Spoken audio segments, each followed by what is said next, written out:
मम्मा मामू का फ़ोन है। नाजिया जल्दी जल्दी इफ्तारी बनाने में मसरूफ़ थी जब उसके बड़े बेटे ने मोबाइल किचन में आकर दिया। मोबाइल कान से लगाते ही मंझले भैया की आवाज़ आई। हाँ छोटी, कहाँ हो तुम? घर पे भैया, नाजिया ने बेसन घोलते हुए जवाब दिया। अच्छा, ऐसा है कि छोटे की तबीयत भी ख़राब है और तुम्हारी भाभी ने भी डॉक्टर को दिखाना है, सो इफ्तारी के फ़ौरन बाद तैयार रहना, मैं तुम्हें लेने आ जाऊँगा। मंझले भैया ने हमेशा की तरह अपनी कहकर फ़ोन बंद कर दिया। नाजिया जो आराम सुकून से इफ्तारी बना रही थी, जल्दी जल्दी सब बनाने लगी। चावलों को दम लगाकर पकोड़े तले और साथ ही सहरी का आटा भी गूंदने लगी। इफ्तार का सब सामान डाइनिंग पर सेट करके सास को अपने जाने का बताया और रोज़ा खुलने तक अपने और छोटे के कपड़े इस्त्री किए। नाजिया 3 भाइयों की इकलौती छोटी बहन थी। छोटी और मन्नतों मुरादों से पैदा होने वाली नाजिया को अम्मा और अब्बा मरहूम ने हथेली का छाला बनाए रखा। इसकी हर ख्वाहिश मुंह से निकलते ही पूरी करते। ख़ास तौर पर अब्बा की तो उसमें जान थी। वक्त गुजरने लगा और नाजिया ने ग्रेजुएशन कर लिया। ग्रेजुएशन के फ़ौरन बाद बड़े और मंझले भैया की शादियां रिश्तेदारों में तय पाईं। नाजिया ने दोनों भाइयों की शादियां खूब इंजॉय की। अब्बा से फरमाइशें कर कर के हर फंक्शन के कीमती जोड़े बनवाए और हर फंक्शन पर तितली बनी फिरती रही। शादी में ही अहमद हसन की वालदा को खूबसूरत और सादा नाजिया इस कदर भाई कि वो अगले ही हफ्ते रिश्ता लेकर आ गईं। अहमद हसन की गवर्नमेंट जॉब थी, तनख्वाह लगी बंदी मगर कम थी। अम्मा ने इस बात पर एतराज़ किया, लेकिन अब्बा को तो अहमद की शराफत और सादगी इतनी भाई कि उन्होंने भाइयों से मशवरा करके हाँ कर दी।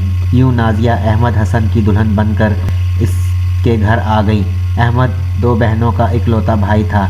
दोनों बहनों की अम्मा यानी सास ने कम उम्री में शादियां कर दीं। वो अपने घरों में खुश थीं। अब्बा भी जैसे नाजिया का फ़र्ज़ अदा करने के इंतज़ार में थे। इधर नाजिया ने घर गृहस्थी संभाली। इधर 6 माह बाद अब्बा मियाँ को पहला अटैक ऐसा जानलेवा हुआ कि वो फिर जांबर ना हो सके।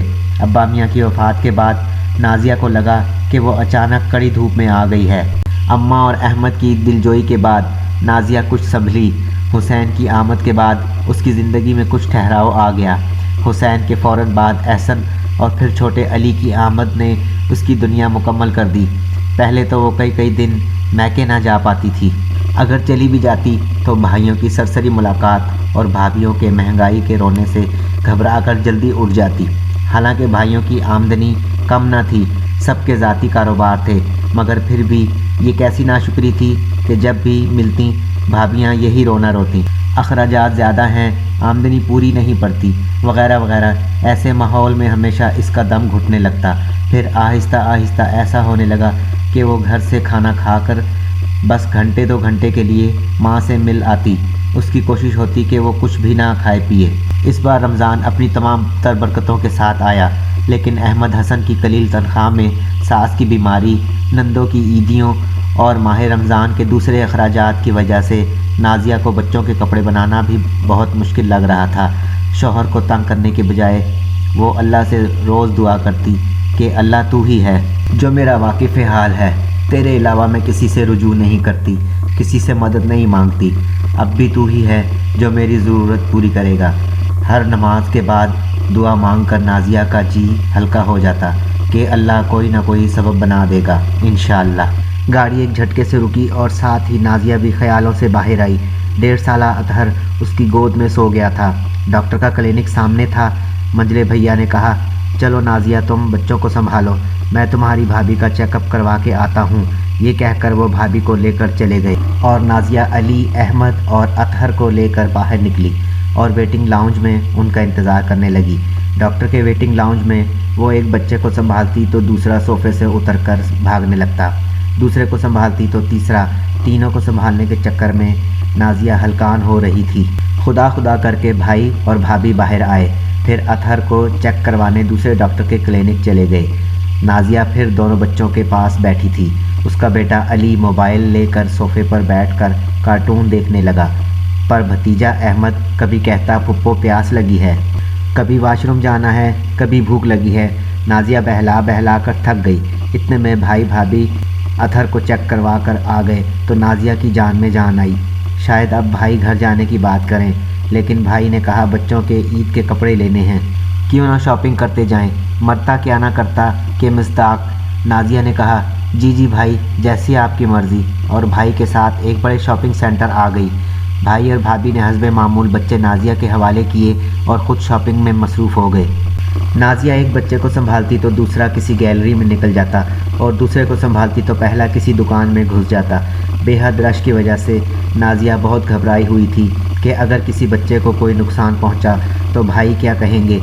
बच्चे उसकी नज़र बचाकर दुकान में माँ बाप के पास चले जाते तो भाई बाहर आकर उसे डांटते, नाजिया इनको तो पकड़ो, एक ज़रा से बच्चे तुमसे नहीं संभाले जाते। वो रूहानसी होकर कहती, जी भाई मैं देखती हूँ, आप फिक्र ना करें। रात के 12 बजे उनकी शॉपिंग ख़त्म हुई। नाजिया भी अब निढाल सी हो रही थी। भाई ने कहा कि अब घर चलते हैं। लाशऊरी तौर पर नाजिया इस बात की मुंतज़िर रही कि भाई भाभी इसके लिए ना सही तो छोटे अली के लिए कोई सूट, कोई शर्ट, कोई खिलौना लेकर आएंगे। लेकिन जब गाड़ी में भाभी ने एक एक करके उसको अपनी शॉपिंग दिखाई तो वो सब बहुत अच्छा कहकर मुस्कुरा दी। वापसी का सफ़र बहुत तवील और थका देने वाला था। ये ना था कि नाजिया को कोई लालच था भाई से, बस एक मान था जिसकी वजह से उसने उम्मीद बांध ली थी। थक कर गाड़ी की सीट पर सर रखा तो अंधेरे में एक आंसू निकलकर गिरेबान को भिगो गया।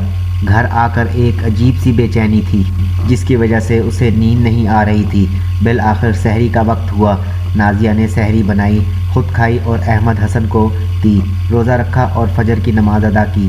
अहमद हसन नमाज पढ़कर आए तो अपने कमरे में आराम करने चले गए और नाजिया सजदे में गिर गई और अल्लाह से दुआ करने लगी, ऐ मेरे अल्लाह, तू ही मेरा वाकिफ़ हाल है, तुझी से मदद मांगती हूँ, बच्चों के कपड़ों का कोई आसरा कर दे।